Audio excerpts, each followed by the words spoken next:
उसके ऊपर की जाती है। प्लास्टिक की स्लैब बनाते हैं, उसके बाद एक लाइम आपको 15-20 दिन पहले तैयार करना पड़ता है। चूने को आप पानी में भिगो दें, भिगोने के बाद उसको आपने उसमें डेली उसका पानी चेंज करते रहना है, डेली पानी चेंज करेंगे। उसके बाद इसमें जो कलर्स यूज़ होते हैं वो हैं मिनरल कलर्स, इनको पीसा जाता है, 8 से 9 घंटे लगते हैं। शिंगरफ है, संदूर है, गेरू है, इस तरह के डिफरेंट और कलर्स हैं। और उसके अलावा स्लैब जब आपकी मिक्स प्लास्टर को मिक्स करते हैं पानी, उसके बाद ये स्लैब आपके पास रेडी होकर मिलती है। इस स्लैब को आपने इसके बाद इस पर लाइम लगाते हैं। इनके जो टूल्स हैं वो ये यूज़ किए जाते हैं लाइम लगाने के लिए। इसके ऊपर ड्रेस को बेसिकली इतने इंटरनेशनल लेवल पर नहीं, इसके लिए हम जो टूल्स आम जो हमें बाजार में मिलते हैं उसी को यूज़ करते हैं, स्पेसिफिक इसके लिए टूल्स नहीं है। उसके बाद इसके लिए मुनाबतकारी, जैसे ये देखें आप, इसकी ये ब्रिक इमिटेशन इसको कहते हैं, मुनाबतकारी। ये इन टूल्स के साथ इसको खुरच के इसकी लाइंस बनाई जाती हैं। वज़ीर खान मस्जिद में अगर आप लोग जाएँ तो उसमें छोटी छोटी ब्रिक्स बनी हैं, वो यूँ लगता है कि शायद छोटी छोटी टाइल्स से बन के लगाई हैं, लेकिन वो टाइल्स नहीं है, वो ब्रिक इमिटेशन है।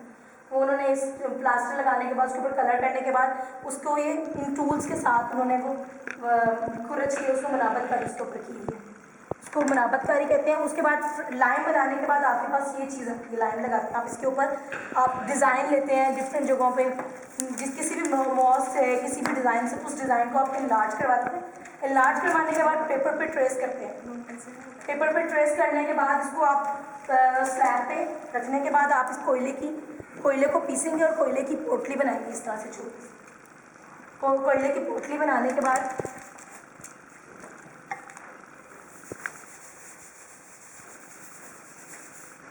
आप इसके ऊपर करेंगे, ये आपके पास डिज़ाइन जो है वो इस तरह से इसके ऊपर आ जाएगा।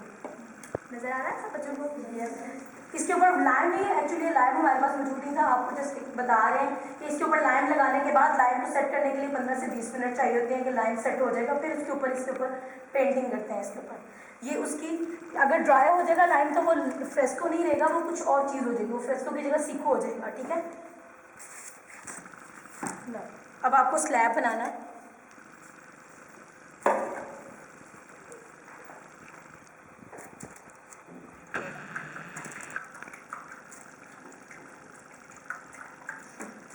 ये इसका फ्रेम है, ये खुद से बनवाना पड़ता है।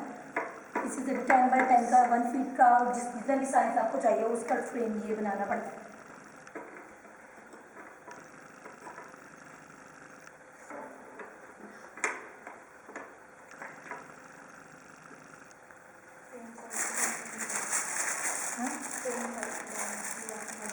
हाँ 5 बाई 5 का फ्रेम आप बना सकते हैं, 10 बाई 10, 2 फीट 1 फीट इसका फ्रेम दिया है, जैसे उसको बताएंगे आप।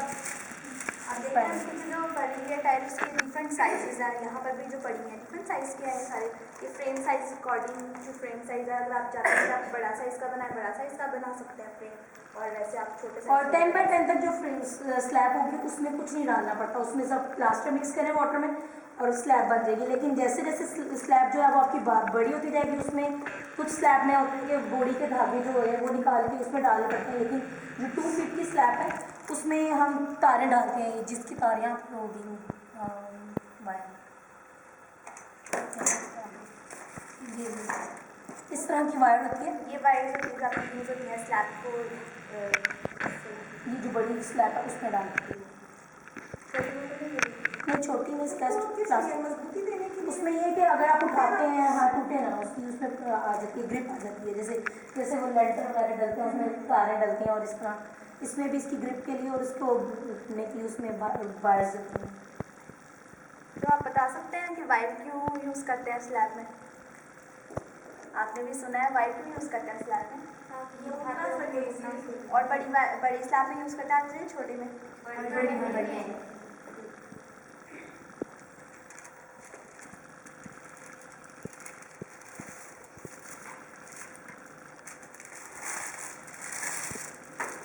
इसको बिल्कुल बहुत अच्छी तरह मिक्स करना है, इसमें कोई गुठली ना हो और ना ही बहुत ज़्यादा थिक हो, ना ही बहुत ज़्यादा जो है वो पतला हो।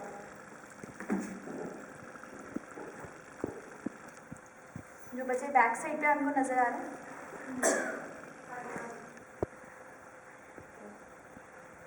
आप लोग ऐसा करें आगे आ जाएंगे फ्रंट वाली साइड, जो बैक साइड लाएंगे। सेकेंड रो तो आई थिंक उनको तो नज़र आ रहा है।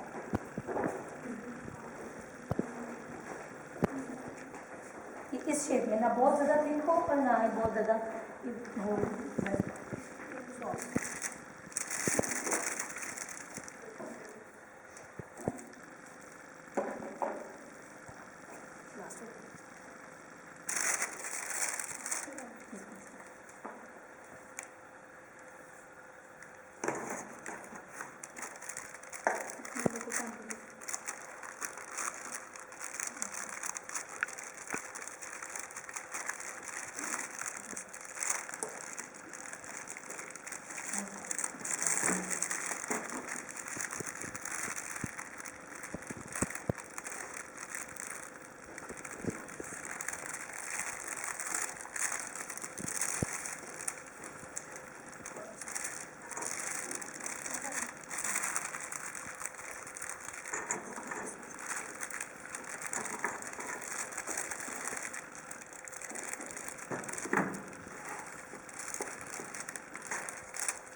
अब इसको प्लेन करने के लिए, इक्वल करने के लिए हम स्केल का यूज़ करेंगे।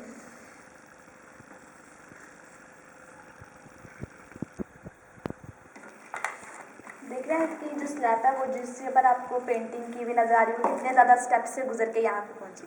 ठीक है, ये उसके बिल्कुल स्टार्टिंग स्टेप है कि जैसे वो बन रही है, उसके बाद वो फाइनली स्टेप में जाएगी।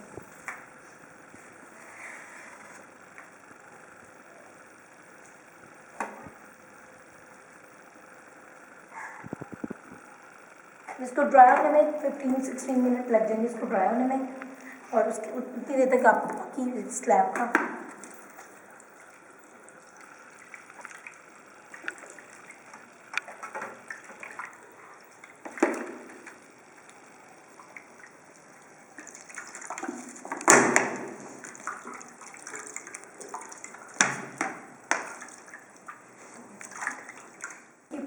जो हमारे पास जो आएगी उसको हम तकरीबन 5 to 10 मिनट उसको अच्छी तरह से पानी लगा के इसको हम खुरचेंगे ताकि इसकी जो सरफेस है वो बिल्कुल प्लेन है। जैसे ये आपको स्लैब नज़र आ रही है, इसको तकरीबन 2 से 3 घंटे तक खुरचा गया है और उसके बाद पानी लगा लगा जब ये ड्राई हो जाएगी, ये हॉट जो ये प्लास्टर है ये बहुत हॉट लगता है। उसके बाद इसको आप पानी लगाते रहेंगे 2-3 घंटे बाद, तो ये पानी को एब्जॉर्ब करता जाएगा प्लास्टर जो है। और पानी लगाने के बाद फिर इसके ऊपर हम चूना लगाएंगे। चूना लगाने के बाद उसको सेट होने के लिए 15-16 मिनट लगते हैं।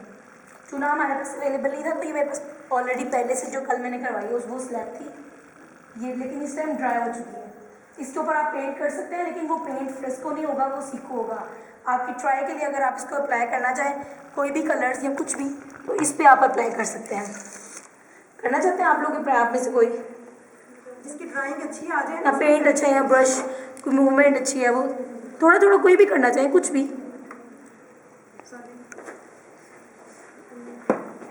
ये संदूर कलर है जो इसको पीस के कपड़े से छान कर फिर यूज़ करते हैं।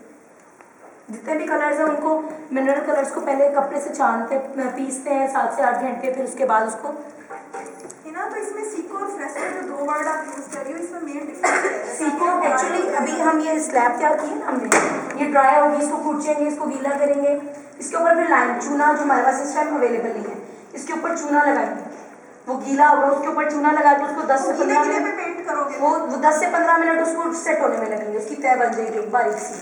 उसके बाद ये डिज़ाइन जैसे मैंने आपको बताया पोटली से झाड़ना है, ये डिज़ाइन वो गीले पे रख के, मतलब 10 से 15 मिनट के डिस्टेंस बाद ये आपने डिज़ाइन जो है उसके ऊपर रख के उसको पोटली से झाड़ना, वो डिज़ाइन उस पर आ जाएगा।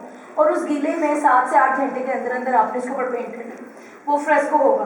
अब ये स्लैब इसके ऊपर ऑलरेडी लाइम लगा हुआ है, लेकिन ये जो है वो ड्राई हो चुका है क्योंकि कल का था, कल जो थोड़ा बहुत उन्होंने पेंटिंग की है थोड़ी बहुत पेंटिंग किया, वो ड्राई हो गई है, लेकिन ये फ्रेस्को नहीं होगा, ये एक्चुअली सीको होगा। सही भी नहीं होगा। वाटर के साथ आप यूज़ करें ना बच्चे। ये देखो, इसको जल्दी जल्दी नहीं करना, बहुत आराम आराम से आपने। ये देखो, हाँ जी, ये वही सिंदूर है। देखते हैं बहुत उसमें मूवीज में भी आता है ये जो सिंदूर लगा मांग भरने के लिए। हाँ, एक्चुअली सिंदूर। इसको बहुत आराम आराम से पेंट करेंगे तो इसके अंदर एब्जॉर्ब होगा। हाँ नहीं, ये सिंदूर है। ये ग्रीन कलर जो बनता है इसका, वो 2 केमिकल्स होते हैं, एक गंधक और लाल काई जो है, वो दोनों को मिक्स करके उसको जलाना पड़ता है। उसमें से बहुत ज़्यादा आग वगैरह निकलती है, फिर वो ठंडा होता है, उसके बाद उसको पीसते हैं तो वो ग्रीन कलर ये वो कलर बाहर हमारे आप पास। लोग ये जो कलर यूज करते हो ये खुद बनाते हो? नहीं, बाजार से मिनरल कलर्स लेके उसको पीसते हैं, खुद पीसते हो? खुद पीसते हैं इसमें, और 7 से 8 घंटे एक पत्थर को शिंग रखता है। जैसे ये आपको मैंने दिखाया, ये गेरू है। इन कलर्स को पीसते हैं पानी डाल के, इसको 7 से 8 घंटे, सब जो हैं 2-3 दिन जितने भी लग जाते हैं उसमें। ये पीसने के बाद फिर इनको कपड़े से छानते हैं कि वो जो कलर के ज़रे हैं। और अगर आपकी स्लैब जो है उसके ऊपर आपके हाथ इसके ऊपर की तरह आपके हाथ पे कलर आए, ये ब्लैक कलर जो है वो एक्चुअली एब्जॉर्ब नहीं होता है। इसके बाद इसके ऊपर स्लैब को बनाने के बाद इसकी सबसे पहले बर्निशिंग करते हैं, मतलब कि आपकी स्लैब बन गई है, रेडी हो गई है, उसको 7-8 घंटे के बाद इसकी आप बर्निशिंग करेंगे। कोई भी आप पेपर लेके और उसके बाद उसके ऊपर इसके साथ आपने उसकी बर्निशिंग करनी, ताकि जो कलर आपने ऊपर किया है वो अच्छी तरह उसके अंदर एब्जॉर्ब हो जाए। उसके अंदर जो है कलर जो है ना, उसके अंदर अच्छी तरह से एब्जॉर्ब होगा, तो फिर आपकी जो वो कलर्स हैं वो उसके अंदर परमानेंट होंगे। आप इसके ऊपर फ्रेस्को का पता इसलिए चलता है कि उसके ऊपर अगर टच करें तो वो कलर आपके हाथ पे लग रहा है, तो वो उसके 3 वजूहात होती हैं। या तो आपका लाइन बहुत ज़्यादा वेट था, या फिर आपका कलर अच्छी तरह ग्राइंड नहीं था, आपने उसको कपड़े से नहीं छाना, और या फिर इसकी एक वजह होती है कि आपका जो प्लास्टर की जो लाइन की और कलर ग्राइंडिंग, ये दो वजूहात हैं कि प्लास्टर वेट जो है वो आपको बहुत ज़्यादा वेट है, और आपका कलर जो है वो ठीक तरह से ग्राइंड नहीं होगा, तो आपका जो कलर है वो उतरेगा। और ब्लैक कलर कभी भी जो है वो एब्जॉर्ब नहीं होता इसके अंदर, वाइट और ब्लैक। ये इसके दूसरे अंदर कलर्स हैं वो हाथ को नहीं लगने चाहिए। हाँ, फ्रेस्को का सही परफेक्ट ये है कि वो कलर नहीं टच होना चाहिए। ये हमारी वो स्लैब्स हैं जो हमने प्रैक्टिस की है, रफ जो मतलब कि जो स्टार्ट में जो आपने प्रैक्टिस के लिए यूज़ किए हैं, ये वो स्लैब्स हैं। और इसको एक हम लोगों ने हाफ में बना, मतलब कि हाफ आपने कुर्ची है पूरी, उसको हाफ पे लाइन लगाया, पूरी सुबह 9 बजे से रात 9 बजे तक ये हाफ जो है स्लैब ये मुकम्मल है। ये वज़ीर खान मस्जिद के डूम की जो है ये वो पिक्चर है। और इसके अलावा आप कुछ पूछना चाहें? एनी आप में से क्वेश्चन? कोई क्वेश्चन करना चाहता है? ये शीट का नाम क्या है जो वाइट कलर? ये बटर पेपर है, बटर पेपर और ट्रांसफर शीट। इसके ऊपर ड्रॉ हुआ इसके ऊपर डिज़ाइन मैंने आपको बताया कि आप कहीं जाते हैं, आपको कोई डिज़ाइन मस्जिद में या किसी भी जगह से या किसी भी बुक से आपको कोई डिज़ाइन अच्छा लगता है, उसको आप पहले इनलार्ज करवाते हैं फोटोकॉपी प्रिंटर से। उसको आप इनलार्ज बड़ा करवा के 10 बाई 10 आपकी स्लैब का साइज़ देखना आपने अगर 10 बाई 10 का फ्रेम बनाया है तो आप उसका जो बनाएंगे, खाका जो बनाएंगे, फोटोकॉपी करवाएंगे, प्रिंट करवाएंगे, वो आप इससे थोड़ा छोटा करवाएंगे 1 इंच, क्योंकि उसकी साइड पे बाउंड्री आती है, डिज़ाइन जो है वो उसके अंदर रहेगा, ठीक है। और उसको फोटोकॉपी करवाने के बाद बटर पेपर से आप प्रेस करते हैं और उसके बाद उसकी नीडलिंग करते हैं। ये आप पकड़ के देखें, इसके अंदर इसकी नीडलिंग हुई है, स्पंज लेके उसके बाद उसको सुई से आपने डिज़ाइन के ऊपर उसकी नीडलिंग करनी है। ये देखें, इसकी नीडलिंग हुई भी थी, जिसकी वजह से वो प्रिंट जो है वो आपका प्रिंट हो सके, हाँ, इसकी वजह से नीडलिंग करते हैं। जो है वो उसका जो हम कांवर ड्रेसिंग यूज़ करते हैं उसमें भी यही हाँ, उसमें भी इसी तरह से नीडलिंग करके ही होता हाँ, है। इसी तरह नीडलिंग करने के बाद उसको अप्लाई किया जाता है। इसमें भी इसी तरह कोई भी डिज़ाइन आपको अच्छा लगता है कुछ भी, तो उसको आप पहले इनलार्ज करवाएं या उस स्लैब के साइज़ का करवाएं जिसमें आपको वो चाहिए, और उसके बाद उसकी प्रेसिंग करने के बाद उसकी नीडलिंग करते हैं। मतलब इसको बनाने के बाद आपके बहुत सारे प्रोसेस हैं, पहले उसको करना है, फिनिश कर लें, कलर्स को ग्राइंड करके रख लें और डिज़ाइन अपना चूज़ कर लें, उसकी नीडलिंग कर लें, उसके बाद आपकी जो स्लैब है उसका काम प्रोसीजर उसका स्टार्ट होगा। बटर पेपर पे नीडलिंग करते हैं। बटर पेपर या ट्रांसफर शीट, ये बटर पेपर है, ये टूल्स का मैंने आपको बताया, ये टूल्स हैं। और बड़ी स्लैब होगी उसके लिए फिर बड़े टूल्स यूज़ होते हैं, ये छोटी स्लैब के लिए ये टूल्स यूज़ होते हैं। इसके ऊपर लाइन लगाने के लिए लाइन इससे सेट किया जाता है, उसकी बिल्कुल एक बहुत बारीक सी तय बनानी होती है जो उसके ऊपर सेट होगी।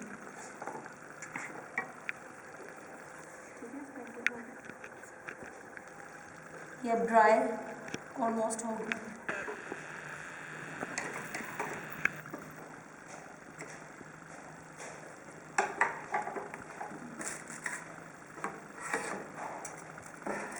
बिल्कुल ठीक तरह से ड्राई नहीं हुआ तो ज़रा इसको थोड़ा सा टाइम लगेगा इसको ड्राई होने के बाद फिर ये इस शेप में आपके पास आ जाएगी ये स्लैब।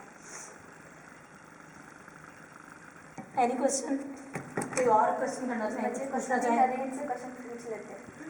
हाँ, इनसे क्वेश्चन पूछ लेते हैं। चलें स्टार्ट। और बताएं कलर्स, कुछ कलर्स के नेम आते हैं आपको जो मैंने आपको बताए, कौन कौन से कलर्स यूज़ होते हैं? गेरू और लेपजल एक कलर है, वो बहुत कॉस्टली कलर है। जो लेपजल है वो कलर इतना सा कलर जो है वो 5000 का इतना सा कलर आता है और वो उसको यूज़ जाहिर बात है ये तो सब अप्लाई किया हुआ ना, इसलिए ये कलर जो है थोड़े नॉर्मल रेंज में मिल जाते हैं। अप्लाई करने के लिए आप आर्टिफिशियल कलर्स भी यूज़ कर सकते हैं, मतलब कि जैसे आपने प्रैक्टिस करनी है तो आपको ग्राइंड किए हुए कलर्स आर्टिफिशियल कलर्स भी पाउडर की शेप में मिलेंगे, उसमें आप पानी डाल के उसको आर्टिफिशियल कलर्स भी आप यूज़ कर सकते हैं इसमें। लेकिन अगर आपने बेसिकली प्योर फ्रेस्को करना हो तो उसके लिए मिनरल कलर्स ही यूज़ होंगे। और एनी क्वेश्चन? ये आपका जो मटेरियल आपने पानी में मिक्स किया था वो कौन सा मटेरियल था? और भी बच्चे बताएं, सबने सुना है। हाँ नहीं, बल्कि आप कंबाइन बता सकते हैं। कौन सा मटेरियल आपने पानी में लिक्विड बनाने के लिए यूज़ किया? Plaster of Paris. ठीक है, कौन सा मटेरियल था? Plaster of Paris. और ये बनाते इसको उठाने के लिए टूट भी जाती हैं। अभी कल हमने बनाई है तो इसको बहुत एहतियात से जब तक फुल ड्राई हो जाए 15 से 20 मिनट, उसके बाद इसको आपने उठाना है इसके ऊपर से।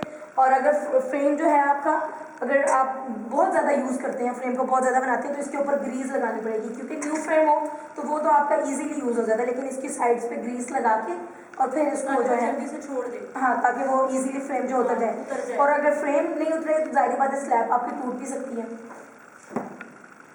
मीन आपकी ये जो स्लैब आपको नजर आ रही है बिल्कुल ये इसी शेप में नहीं बनेगी, अगर आप इसके अंदर थोड़ी सी मिस्टेक करते हैं तो ये ख़राब भी हो सकती है। और बहुत ज़्यादा बच्चों ने तो बहुत ज़्यादा थोड़ी थी जिस बनाते स्लैब्स 2 से 3 एट अ टाइम टूटी होती थी, इतना प्लास्टर उन्होंने वेस्ट किया था बच्चों ने।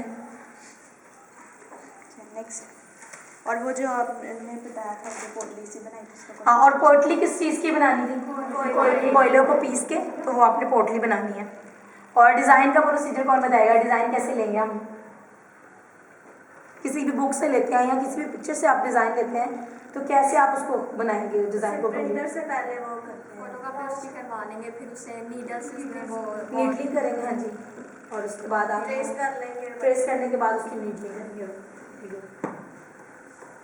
और कलर कितनी देर में, कितने मिनिमम कितने टाइम तक ग्राइंड करना होता है? 7 से 8 आवर्स तक, मतलब कि अगर आप 2 घंटे एक दिन, 2-3 घंटे इस तरह 2-3 दिन में भी उसको कर सकते हैं। और पानी डाल के उसको आपने पीसना है। और इसके अलावा और कौन से कलर यूज़ कर सकते हैं प्रैक्टिस के लिए? Artificial colours. और अगर आपकी स्लैब, अगर आप ओरिजिनल फ्रेस्को करते हैं और उसका कलर उतरता है तो उसकी क्या वजूहत? हाँ जी, शाबाश बताएं जो आ रहा है।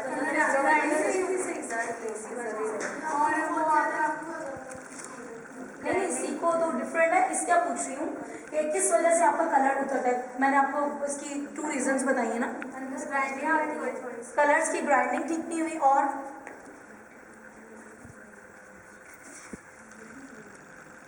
हाँ बताएं, ऊंची बात में बताएं।